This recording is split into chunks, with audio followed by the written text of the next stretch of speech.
श्री स्वामी समर्थ, जे जे स्वामी समर्थ. कशा सर्वजण निश्चित मजेत असाल, असेच मजेत राहा.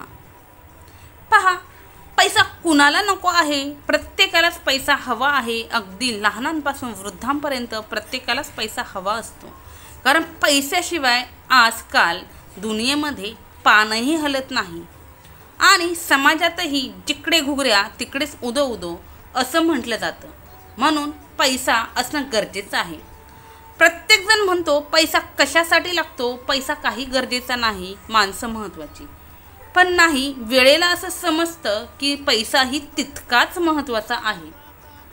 आजच्या व्हिडिओमध्ये आपण रोज कुठल्या ना कुठल्या मार्गाने पैसा घरात कसा येईल यासाठी आपण कोणत्या गोष्टी करू शकतो ते पाहणार आहोत. आपल्या घरात बरकत येण्यासाठी रोज ही कामे अवश्य करा. आजच्या व्हिडिओमध्ये आपण हेच जाणून घेणार आहोत.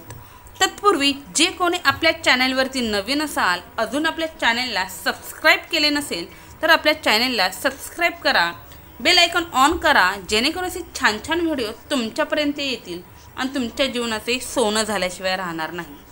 व्हिडिओ स्किप न करता शेवटपर्यंत पहा, म्हणजे कोणतीही माहिती तुमच्यापासून स्किप होणार नाही. अधिक वेळ न घेता व्हिडिओला सुरुवात करूया. अनेक वेळा अनेक प्रयत्न करूनही घरात समृद्धी, शांतता, समाधान येत नाही. कष्ट करूनही यश मिळत नाही आणि संपत्तीतही वाढ होत नाही. ज्योतिषशास्त्रानुसार अनेक वेळा घरात निगेटिव्ह शक्तींचा वास असतो. देव आणि पूर्वज यांचा आशीर्वाद नसल्यामुळे शारीरिक, मानसिक, आर्थिक आणि कौटुंबिक समस्यांना आपणास सामोरे जावे लागते. आपली कामे पूर्ण होत नाही. अशा वेळी मानसिक ताणतणाव निर्माण होतो. अशा परिस्थितीत आपण इच्छित असल्यास उपायांचा अवलंब करू शकतो. वास्तुशास्त्रानुसार या उपायांचा अवलंब केल्याने व्यक्तीच्या घरात सकारात्मक ऊर्जेचा प्रभाव वाढतो आणि सुख, समृद्धी, शांतता, समाधान, ऐश्वर्य आपणास प्राप्त होते. देवांचा आशीर्वाद मिळण्यासाठी रोज कोणत्या 10 गोष्टी केल्या पाहिजेत हे आपण जाणून घेऊया. कोणत्याही शुभ कार्यात कापुराचे विशेष महत्त्व असते. असे मानले जाते की घरामध्ये कापूर जाळल्याने वास्तु दोषासह निगेटिव्ह ऊर्जा दूर होते. त्यामुळे आठवड्यातून एकदा कापूर अवश्य जाळावा. असे केल्याने सकारात्मक ऊर्जा निर्माण होते. निसर्गाचा नियम असा आहे की तुम्ही जे काही देत आहात ते दुप्पट होऊन तुम्हाला परत मिळते. संपत्ती आणि अन्नाला धरून राहिल्यास ते निश्चितच तेवढेच राहील. परोपकारातील सर्वात मोठे काम म्हणजे दान आहे. त्यामुळे अन्नदान अवश्य करा. अन्नदान केल्याने घरातील अन्नाचे भांडार भरून वाहते. संध्याकाळची पूजा करताना मोहरीच्या तेलाचा दिवा लावा आणि त्यात 2 लवंगा जरूर टाका. लवंगा शाबीत असाव्यात. जर तुम्हाला हवे असेल तर तुम्ही हा दिवा दररोज प्रवेशद्वाराच्या दोन्ही बाजूला किंवा एका बाजूला देखील लावू शकता. असे केल्याने तुम्हाला देवी देवतांचा आशीर्वाद मिळतो, ज्यामुळे घरात बरकत येते. जेव्हा तुम्ही घरी चपाती बनवता तेव्हा तवा गरम झाल्यावर त्यावर थोडेसे दुधाचे थेंब शिंपडा. असे केल्याने सर्व प्रकारच्या दोषांपासून मुक्ती मिळते. यासोबतच पहिली भाकरी किंवा चपाती गाईला खायला द्या. तसेच पिठाच्या गोळ्यामध्ये तुम्ही गूळ घालू शकता व तो गोळा गाईला खायला देऊ शकता. पक्ष्यांना दररोज धान्य खायला घाला. हे देखील खूप चांगले समजले जाते. त्याच्यामुळे कुंडलीतील सर्व दोष दूर होतात, जीवनामध्ये प्रगती होते आणि सुख समृद्धी येते. ज्योतिषशास्त्रानुसार झाडू सूर्यास्ताच्या वेळी किंवा सूर्यास्तानंतर मारू नये. असे मानले जाते की असे केल्याने देवी लक्ष्मी माता घरातून बाहेर पडते व तेथे अवलक्ष्मी वास करते. त्या घराची कधीही बरकत होत नाही. जेवणाचे ताट नेहमीच टेबलावर अथवा आपल्या समोर असावे. खाण्याचे ताट कधीही एका हाताने धरू नका.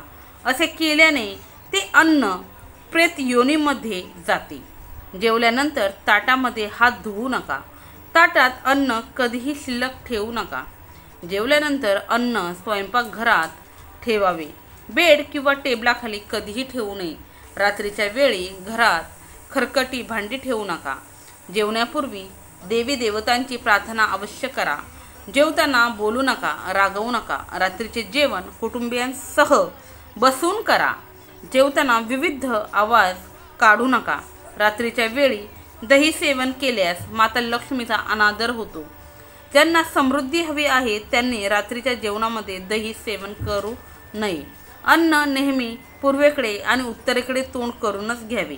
शक्य असल्यास स्वयंपाकघरातच बसून अन्न घ्यावे. त्यामुळे राहूला शांती मिळते. सकाळी चूळ भरल्याशिवाय पाणी किंवा चहा पिऊ नये. गाय, ब्राह्मण किंवा अग्नीला उष्ट हाताने किंवा पायाने स्पर्श करू नका. ब्रह्म मुहूर्तावर किंवा संध्याकाळच्या वेळी कधीही झाडू मारू नये. झाडू अशा ठिकाणी ठेवा जिथे कुठल्याही पाहुण्याला तो सहजपणे दिसणार नाही. बेडच्या खाली झाडू ठेवू नका. घर स्वच्छ आणि सुंदर ठेवा. घराचे चारही कोपरे स्वच्छ असावेत. विशेषतः ईशान्य कोपरा नेहमी स्वच्छ ठेवावा. करिअरमधील व्यवसायातील स्थिरतेसाठी दक्षिण आणि पश्चिम दिशा रिकामी ठेवणे शुभ नाही. म्हणून या दिशा कधीही रिकाम्या ठेवू नये. घरामध्ये काळा, जांभळा, व्हायलेट रंग वापरू नका. बेडशीट, पडदे, भिंतीचा रंग असला तरीही तुम्ही वापरू नका. घरातील पायऱ्या पूर्वेकडून पश्चिमेकडे, उत्तरेकडून दक्षिणेकडे असाव्यात. ईशान्य दिशेला कधीही जिना करू नका. घराच्या फरशीवर, छतावर, भिंतीवर तडे पडू देऊ नका. असे झाल्यास ते त्वरित भरून घ्या. घरात भेगा पडणे अशुभ मानले जाते. घरातील स्त्रीचा नेहमी आदर करा. पाय दक्षिणेकडे करून झोपू नका. तुमच्या शर्टाचा वरचा खिसा फाटला असेल तर तो दुरुस्त करा. कोणत्याही प्रकारचे मादक पेय पिऊ नका. सतत खोटे बोलू नका. त्यामुळे खूप वाईट घडते. दात स्वच्छ आणि चमकदार ठेवा. वारंवार झोपण्याची सवय बदला आणि घरात सर्वत्र घाण पसरवू देऊ नका. केस वाढवून ठेवू नका. घरातील पुरुषांनी वेळोवेळी केस कापावे. घरात पूजेची खोली नसेल तर वास्तुतज्ञांच्या सल्ल्याने पूजा कक्ष बांधून घ्यावा. कोणत्याही देवी देवतांची एकापेक्षा जास्त मूर्ती देवघरात ठेवू नका. चित्र ठेवू नका. पूजेच्या खोलीशिवाय घराच्या इतर कोणत्याही भागात किंवा कोपऱ्यात देवी देवतांच्या मूर्ती किंवा फोटो ठेवू नका.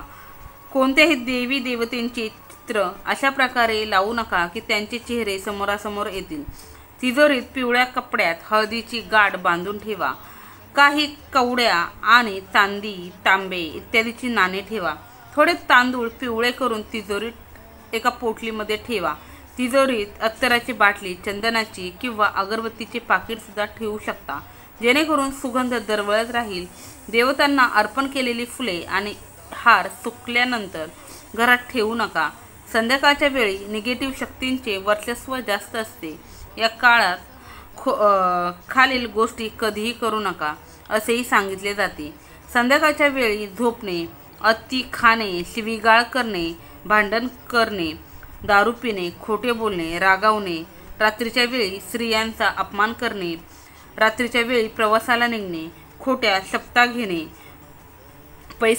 इतरांकडनं उसने पैसे घेणे किंवा देणे, रडणे, दारात उभे राहणे, या अशा गोष्टी संध्याकाळच्या वेळी केल्याने घरातील बरकत निघून जाते.